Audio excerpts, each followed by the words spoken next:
E aí pessoal, tudo bem? Aqui quem fala é o professor Elton Romualdo, professor de Filosofia, História e Sociologia. No episódio de hoje do AuroraCast, nós vamos falar sobre as filosofias sociais do século XIX, ou a pré-sociologia. Mas o que nós vamos falar de fato mesmo será sobre a frenologia e sobre a craniometria, que seria aí um método, na verdade, do que nós chamamos de evolucionismo social e do racismo científico e também da eugenia, que tem uma espécie aí de determinismo social. Estranho isso, não é? Curioso demais. Por isso, se acomode aí que nós vamos tocar a vinheta e vamos começar.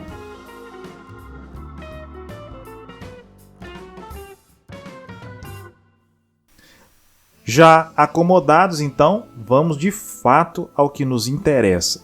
Bom, o episódio, se tivesse um título, chamaria Filosofia Social do século XIX. O que isso significa, Elton? Significa que este nome, Filosofia Social do século XIX, na verdade não é nada mais, nada menos do que a pré-sociologia.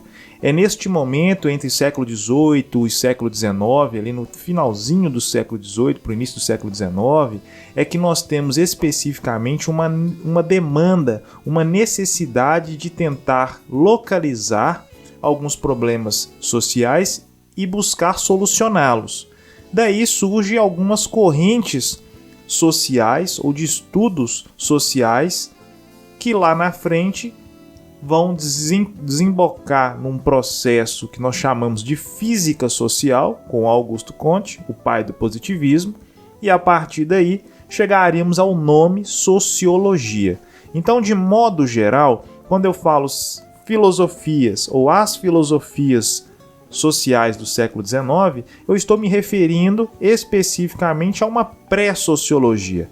Bacana? Então, feita essa nota de rodapé ou esse parênteses, cabe ressaltar aqui para nós, de fato, o que nos interessa é que o nosso pano de fundo, o nosso background, nada mais é do que o período pós-revolução industrial, onde especificamente há uma alta concentração de renda e de desigualdade social, aonde o capitalismo industrial ganha força e, sobretudo, é neste período onde, especificamente, uma parcela da população muito grande deixa de lado as regiões rurais, as poucas que ainda restavam, para se concentrar nos centros urbanos, atrás de emprego, de sobrevivência, enfim, de uma maneira de conseguir subsistir. Por outro lado, essa vida urbana é uma vida extremamente problemática, uma vida completamente difícil, visto que você tem máquinas sendo substituídas por máquinas ainda melhores e o ser humano ficando em terceiro plano, se não em quinto plano.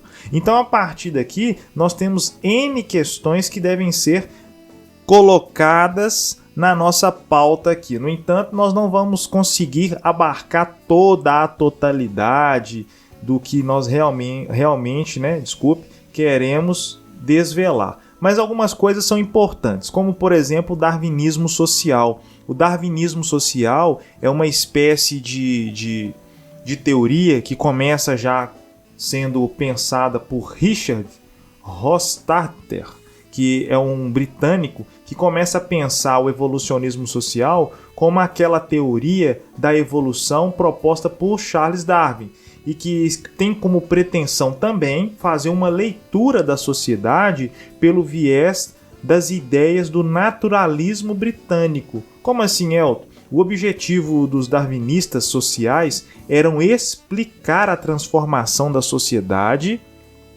como, por exemplo, a industrialização, a urbanização de algumas sociedades frente a outras. Mas todo esse processo seria justificado pela seleção biológica, ou sobretudo pela seleção determinista da biologia, que é o que nos espantaria aí.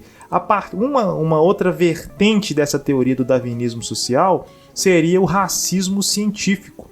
Ou seja, o darwinismo social é parte do que ficou conhecido como racismo científico, que consiste em um conjunto de teorias marcadas pelo determinismo biológico, ou seja, você nasceu pobre, você vai viver pobre, você vai envelhecer pobre e morrer pobre. Se você nasceu rico, você vai permanecer rico, você vai viver rico e vai morrer rico, e ponto final. Ou seja, além do darwinismo social, outras milhares de teorias que existiram, né, tinham uma repercussão no mundo ocidental e usavam como método, como modelo de ciência, ou até mesmo de justificativa científica, a frenologia e a craniometria.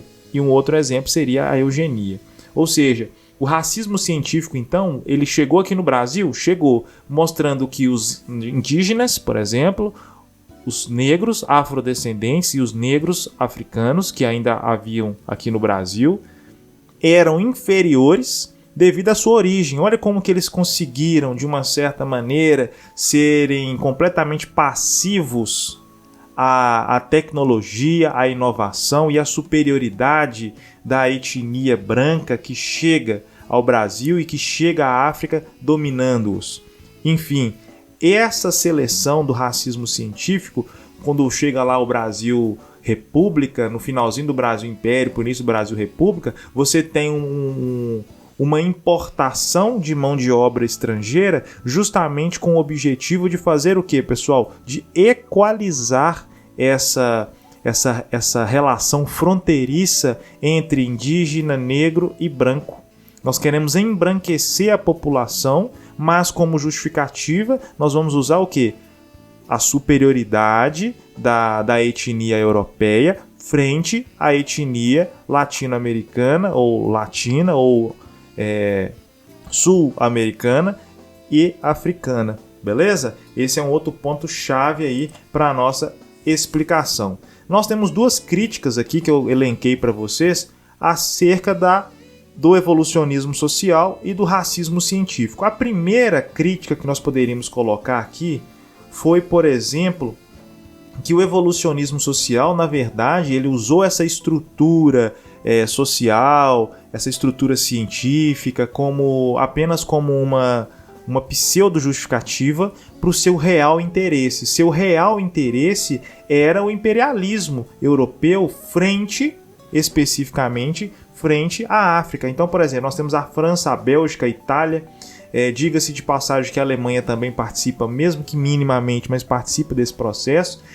Eles estão ali, de uma certa maneira, impondo sobre a cultura africana, sobre a cultura do continente africano, a sua superioridade racial, e eles usam como justificativa essas teorias do racismo científico, do evolucionismo social, entendem? Então, essa seria a primeira crítica, dizendo que nada disso foi ciência e sim uma questão política e, sobretudo, capitalista. E uma outra crítica possível a se fazer a isso é o ápice da eugenia, né, que chega depois da Segunda Guerra Mundial, por exemplo. Ela chega no seu apogeu com o nazismo. Ou seja, em função dos erros teóricos, metodológicos e o comprometimento ideológico que estavam ali por trás, nós conseguimos perceber de maneira muito escancarada o que de fato é esse evolucionismo social e esse racismo científico. E é interessante pensar porque você está partindo de um pressuposto exclusivamente europeu, justificado pelos europeus para eles se manterem enquanto superiores, frente aos povos inferiores. Então, a partir desse momento, é possível notar que essa teoria do evolucionismo social e do racismo científico não tinham de nada de ciência. Por isso que hoje eles são chamados de pseudocientíficos, beleza? Ô Elton, mas o que é, afinal de contas, a tal da frenologia? A frenologia, na verdade, ou então a craniometria, por exemplo, na verdade, são especializações do darwinismo social que utilizam como método de investigação social a análise de crânios humanos, postulando o determinismo biológico racial teórico como Robert Knox, por exemplo, né, do século XVIII, o Casari Lombroso, por exemplo, já do século XVIII, do século XIX, século XX, desculpa, eles defendiam o vínculo direto e imediato entre características fisiológicas do crânio de cada raça e as particularidades comportamentais, morais e intelectuais dos indivíduos. Gente, aqui você faz uma seleção completamente fisiológica das características, exatamente o que os judeus sofreram durante a Segunda Guerra Mundial, por exemplo, ou então até antes, no auge da ascensão do Partido Nazista. A mesma coisa você coloca porque os negros têm traços grossos, visto do ponto de vista de um branco, né? Claro, porque eu tenho um nariz achatado, porque o meu cabelo é crespo. Não justifica, isso não significa nada. Então teóricos como esses, como Robert Knox, por exemplo, como o Casari Lombroso, eles defendiam literalmente um determinismo biológico. E esse determinismo biológico era aplicado, por exemplo, ao determinismo social. Coisas que não fazem sentido. Por isso, eram chamados de pseudocientificismo. Ou seja, os evolucionistas sociais, assim como os positivistas, forneciam argumentos para uma missão civilizadora de que todas essas teorias ou esses povos chamados de superiores, que eram os europeus, deveriam ajudar. Eles têm uma obrigação moral de tornar civilizados os povos chamados de inferiores. Então por daí está justificado, por exemplo, a questão do imperialismo europeu. Daí está justificado a ascensão europeia ou até mesmo norte-americana sobre os países latinos. E por aí vai. E um outro ponto-chave também que cabe ser mencionado é, por exemplo, a questão da eugenia, né? Que visava, portanto, acelerar o processo de seleção natural, favorecendo as raças mais fortes, eliminando as raças mais fracas e inferiores. Ou seja, assim, colocando em miúdos, né, em outras palavras, significava favorecer os aspectos genéticos identificados como dominadores frente aos aspectos identificados como inferiores. Então você colocaria os dominadores como brancos e os dominados e inferiores como negros, por exemplo, pensando aqui no Brasil. Bacana? E eu queria deixar para vocês aqui minha primeira indicação de filmes aqui para vocês no Aurora Cast, que seria o filme Vênus Negra. O filme é fantástico, embora muito triste, mas ele tem todo esse aspecto que eu acabei de colocar para vocês sobre o evolucionismo social, sobre a frenologia. Vocês vão conseguir entender claramente lá todas essas questões que eu acabei de mencionar sobre o racismo científico, e esse filme retrata exclusivamente o ano de 1808, ou seja, o iniciozinho do século XIX. Vale muito a pena assistirem este filme. Então, fica a indicação. Meu muito obrigado. Até o próximo episódio. Tchau e obrigado.